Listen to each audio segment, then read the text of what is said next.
তো এত গরমে ঠান্ডা জিনিস না খেয়ে অর্থাৎ কোকা কোলা, পেপসি, ডিউ এবং সেভেন আপ এই সমস্ত জিনিস না খেয়ে যদি এক গ্লাস আখের রস খেতে পারেন তাহলে আপনাদের, এবং ঠান্ডা জিনিস যদি আপনারা খান তাহলে দেখবেন যে সামান্য একটুটুকু আপনাদের মনের আরাম পেলেও কিন্তু ভিতরে আপনাদের ভিতরে গিয়ে অনেক কিন্তু ক্ষতি করে। যার কারণে আপনারা যদি এই আখের রস খান এক গ্লাস, তাহলে দেখবেন আপনাদের পুরো চেষ্টা যে গরমের সময় লাগে বা এটা এত সুন্দর আরাম খেতে, আপনারা অবশ্যই একবার করে খেয়ে দেখবেন।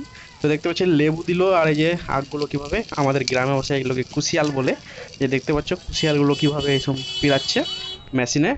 আর এই যিনি এই যে কাজটা করছে এটা হচ্ছে রিঙ্কু সিং। এর বাড়ি হচ্ছে আমাদের চণ্ডীগাজি, আর চাচলে স্টাইল বাজারের সামনে দোকান করে।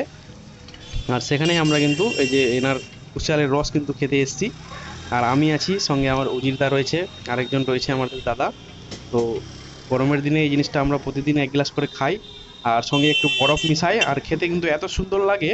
আর পেপসি, কোকা কোলা আর এই সমস্ত জিনিস না খেয়ে যদি এক গ্লাস আখের রস বা কুশিয়ালের রস খেতে পারেন, তাহলে দেখবেন যে আপনাদের মন প্রাণ সমস্ত ঠান্ডা হয়ে গেছে। ঠিক আছে, তো দেখো এই যে আমাদের রিঙ্কু সিং কিভাবে একটি কুশিয়ালের রস তৈরি করছে।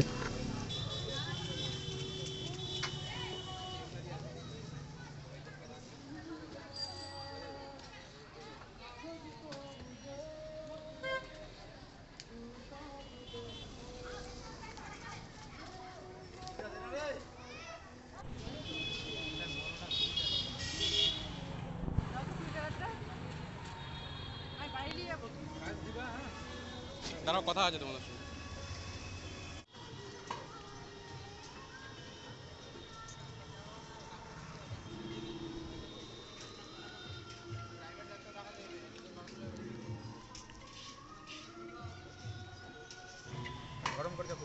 হ্যাঁ, হ্যাঁ দিদা, এই তো মাথা খারাপ নাকি?